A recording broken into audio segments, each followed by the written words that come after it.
এই সময় রাজ্যের সবচেয়ে বড় ঘটনাটি ঘটে চলেছে সন্দেশখালীতে। সেখানের মানুষ, বিশেষ করে মহিলারা কি তৈরি করলো প্রতিরোধের নয়া ইতিহাস?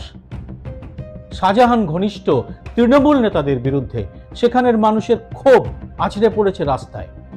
শাহজাহানকে মদত দেওয়ার অভিযোগে বিক্ষোভ চলেছে থানায়। এ দৃশ্যকে আগে দেখতে পেয়েছি আমরা। স্বতঃস্ফূর্ত এই বিক্ষোভে বেসামাল তৃণমূল। কেন বলছি এই কথা? যে শাহজাহানের উপর ভরসা করে এতদিন এলাকায় রাজত্ব করেছে তৃণমূল, সেই লোকটাই এখন বেপাত্তা। সে ফিরে এসে যে রাজ্যপাট সামলাবে নিকট ভবিষ্যতে এমন কোনো আশাও দেখা যাচ্ছে না। আর তাই এইটুকু সুযোগ পেতেই দীর্ঘদিন ধরে শোষিত, অত্যাচারিত হতে হতে দেওয়ালে পিঠ থেকে যাওয়া মানুষগুলো রুখে দাঁড়িয়েছে। স্বতঃস্ফূর্ত গণ অভ্যুত্থান ঘটে গেছে সন্দেশখালীতে। শাহজাহানের সাকরেদরা এখন পালাতে পথ পাচ্ছে না। কিভাবে, কাদের নেতৃত্বে, কি পরিস্থিতিতে ঘটল এই নজিরবিহীন কাণ্ড, তা জানতে দেখতে হবে এই ছোট্ট ভিডিওটির পুরোটা।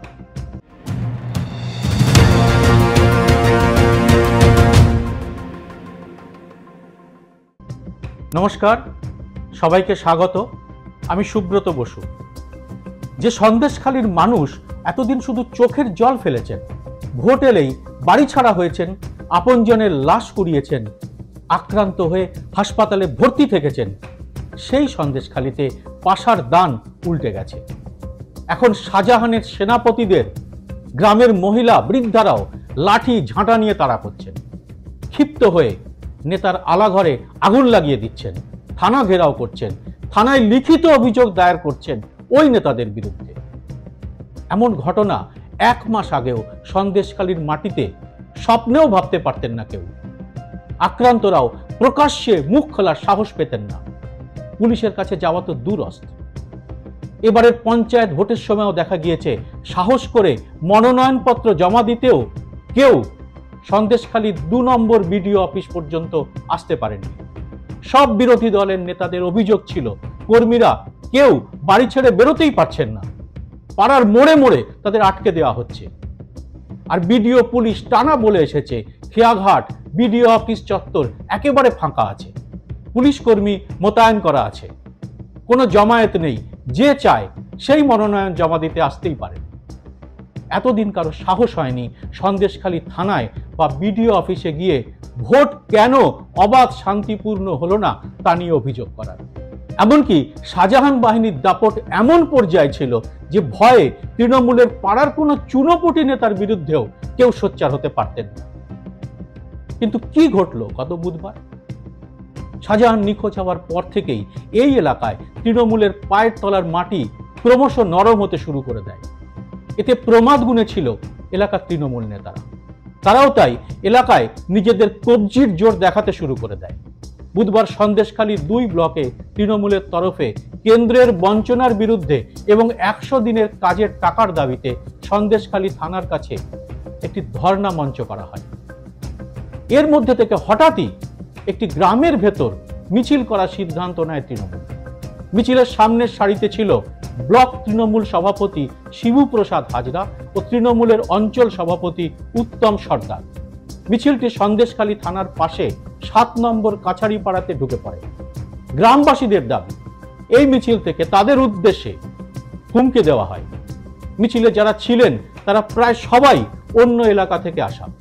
তাদের অনেকেরই হাতে বন্দুক এবং বোমা লাঠি ছিল বলে অভিযোগ।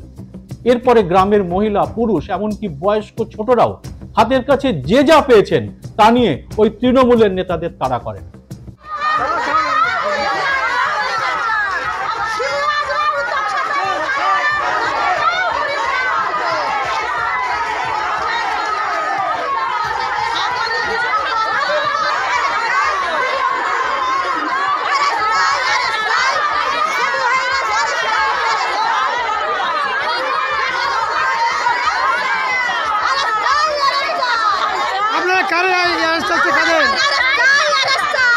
কেন অ্যারেস্ট চাচ্ছেন কেন?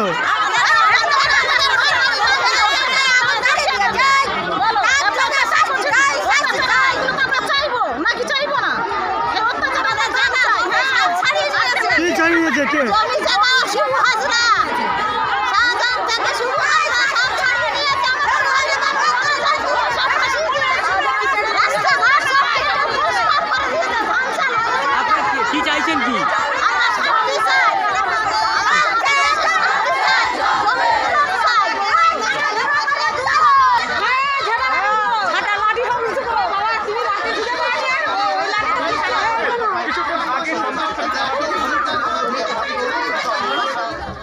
তৃণমূলের বাহিনী প্রথমে বিষয়টা বুঝে উঠতে পারেনি। এরপরে তারা খেয়ে অনেকে সন্দেশখালী খেয়াঘাট দিয়ে নৌকা করে পালায়। গ্রামবাসীরা প্রশ্ন তুলতে থাকেন, পুলিশ কেন এই মিছিলকে গ্রামের ভেতরে ঢুকতে দিল? এই মিছিলের তো কোনো অনুমতি ছিল না, তাহলে কেন পুলিশ তাদের আটকালো না? এরপরে থানা ঘেরাও করে ক্ষিপ্ত জনতা। সন্ধ্যা পর্যন্ত ঘেরাও চলে। ক্ষিপ্ত গ্রামবাসীরা শিবুপ্রসাদের মাছের ভেড়ির আলাঘরে আগুন ধরিয়ে দেয়। গ্রামবাসীরা দাবি করতে থাকেন তৃণমূল নেতা শিবুপ্রসাদ হাজরা এবং উত্তম সর্দারকে গ্রেপ্তার করতে হবে, ধরতে হবে শাহজাহানকেও। কে এরা? শিবুপ্রসাদ হাজরা শাহজাহানের অত্যন্ত ঘনিষ্ঠ। তাদের অভিযোগ, সন্দেশখালীর 2 নম্বর ব্লকে শিবুপ্রসাদ হাজরাই শেষ কথা বলেন। দল বা প্রশাসনের কেউ শিবুর বিরুদ্ধে গেলেই চলে অত্যাচার, হুমকি। গ্রামের মানুষ জানিয়েছেন শিবুপ্রসাদ হাজরা ও উত্তম হাজরা প্রায় 3 বছর আগে 7 নম্বর কলোনি পাড়া এবং কাছাড়িপাড়া এলাকায় কয়েকশো বিঘা জমি গ্রামের মানুষ থেকে কার্যত জোর করে মাছ চাষের জন্য নিয়ে নেয়। এরপর তারা নিজেরাই লিজের টাকা নির্ধারণ করে দেয়, বছরে বিঘা প্রতি 6,000 টাকা। কিন্তু এই 2 গ্রামের দরিদ্র আদিবাসী মানুষের দাবি, কাউকে লিজের টাকা দেওয়া হয়নি গত প্রায় 3 বছর ধরে। টাকা চাইতে গেলেই জুটত মারধর, গালিগালাজ আর হুমকি। এতদিন এই দরিদ্র মানুষেরা সাহস পাননি তৃণমূলের এই সব দাপুটে নেতাদের চোখে চোখ রেখে লিজের টাকা চাইতে। শেখ শাহজাহান ছিল এই সব তৃণমূল নেতাদের গুরু। সেই গুরু এখন বিপাকে পড়েছে। তাকে একাধিক কেন্দ্রীয় সংস্থা খুঁজছে দেখে গ্রামের মানুষ ক্রমশ সাহস পাচ্ছেন। গ্রামবাসীরা আশঙ্কা করেছিলেন বুধবার রাতে ফের তৃণমূলের বাহিনী গ্রামে হামলা চালাতে পারে, আর তাই গোটা রাত গ্রামের মহিলা, পুরুষ, এমনকি বয়স্করাও গ্রাম পাহারা দিয়েছেন লাঠি হাতে নিয়ে। বৃহস্পতিবার ফের রাস্তায় নেমেছেন মহিলারা লাঠি সোঁটা নিয়ে। তৃণমূল শিবির যদিও এই আন্দোলনকে রাজনীতির রং দিতে উঠে পড়ে লেগেছে। তাদের নেতাদের কুকর্মের জেরে গ্রামবাসীরা যে ক্ষোভে ফুঁসছেন তা কেউ কেউ আড়ালে স্বীকার করলেও প্রকাশ্যে এখনো কেউ তা নিয়ে কোনো কথা বলছেন না। প্রশ্নটা হলো, কেন এই অবস্থা হলো? কেন এই গরিব সাধারণ মানুষের উপর এলাকার তৃণমূল নেতাদের অত্যাচার দেখেও এতদিন কিছু বলেননি শীর্ষ নেতারা? তাদের প্রত্যক্ষ বা পরোক্ষ সমর্থন না থাকলে পুলিশ কি এভাবে চোখে ঠুনি এঁটে বসে থাকতে পারত? কোটি কোটি টাকা জমি লুটের টাকার ভাগ কতদূর পর্যন্ত গিয়েছে, এর কি কোনো তদন্ত হবে? না, হবে না। কারণ সাধারণ মানুষের দুর্দশার তদন্ত করার মতো শাসক এ রাজ্যে তো নেই। আর কেন্দ্রীয় এজেন্সির তদন্তের নমুনা তো সবাই দেখতেই পাচ্ছেন। বিচারপতিরা বারবার ধমক দিয়েও তাদের নাড়াতে হিমশিম খাচ্ছেন। তাহলে কার উপর ভরসা করবেন সাধারণ মানুষ? কে তাদের রক্ষা করবে? উত্তর দেবেন আপনারা কমেন্ট বক্সে। ভিডিওটির বার্তা সবাইকে পৌঁছে দিতে এটি লাইক ও শেয়ার করবেন। আপনারা লাইক দিলেই ইউটিউব ভিডিওটি আরো লোকের কাছে নিয়ে যাবে। এরকম আরো ভিডিও পেতে চ্যানেলটি সাবস্ক্রাইব করে নোটিফিকেশন বেলটি চালু করে রাখতে ভুলবেন না।